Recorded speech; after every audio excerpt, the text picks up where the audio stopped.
Hello everyone, and welcome back to the channel. I am the Darklight Emissary, and today's episode continues our discussions on the Legion's tactics and doctrines of each Legion. And today's Legion is going to be the 14th Legion, the Death Guard Legion.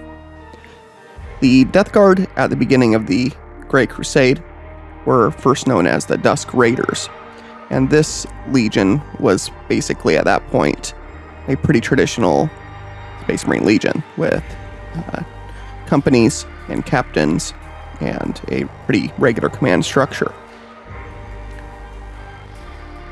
Following their Primarchs discovery, Mortarion completely radically changed the overall structure of this Legion.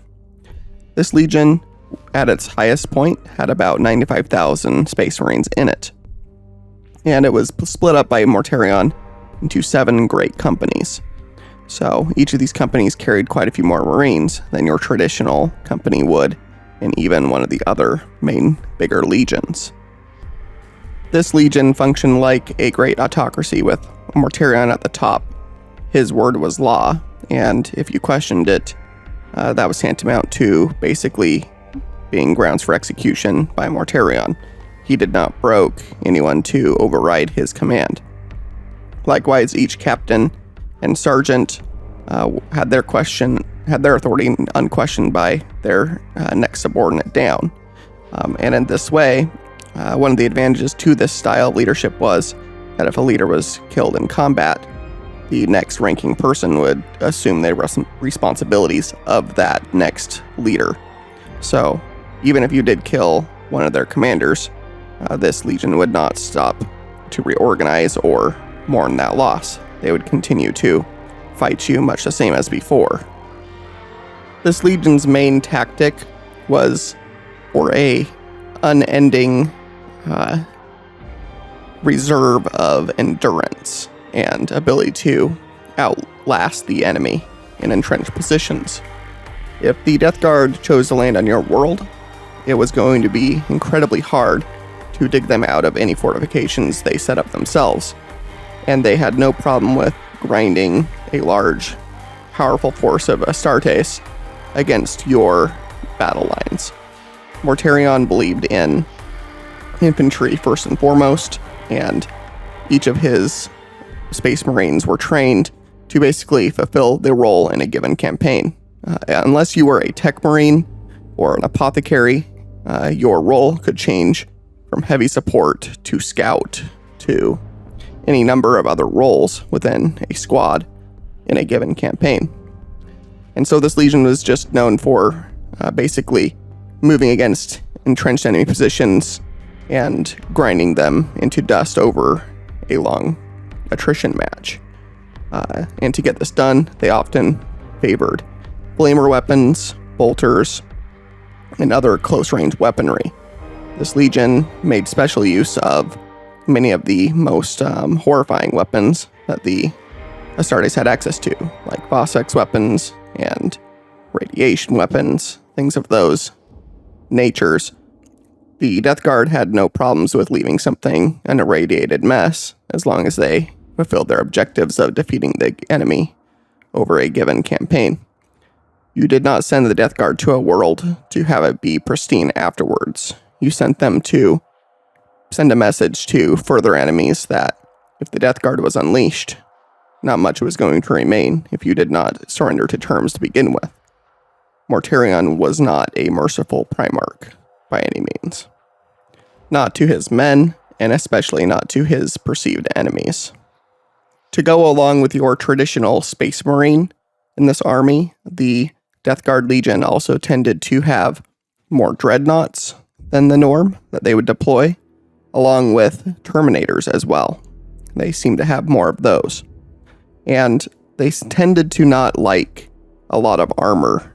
However, they did have armored support in some pretty significant numbers when they needed it. But they often did not rely upon that or have a direct favor for that type of weaponry.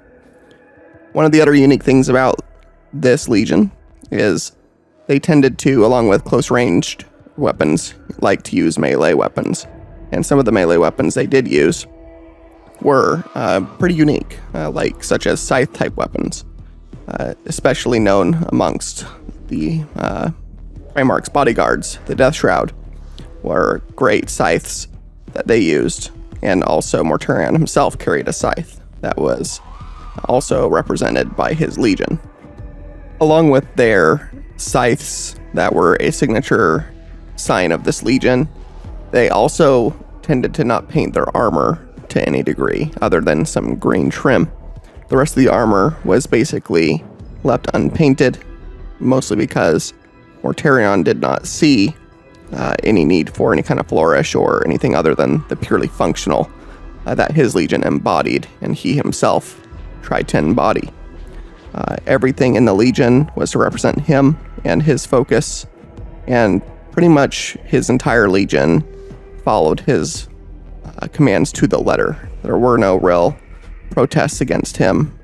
The closest that came to happen was during the Isfahan III massacre, when some of the loyalists in this legion were culled, and some of the signature aspects of this legion were put on great display, digging in and being nearly impossible to dig out by the traitors in that fight, as commented on later by some of the other loyalists fighting for a few months in the rubble of Isfahan III's capital city against their traitorous brothers. They also had a couple of pretty unique, well-known battleships, like the Endurance Gloriana class battleship that Mortarion had, and also the Terminus Est, which was commanded by the first captain of this legion, Callus Typhon. Was also a pretty uniquely known vessel of that time period.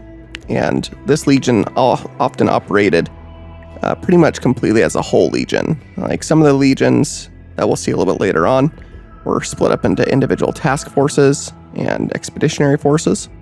This legion was a monolith and protracted war together as a monolith. So the entire fleet would show up together with all of its orbital bombardment capabilities. All of its dreadnoughts would be together, its tanks, and most importantly, its space marines.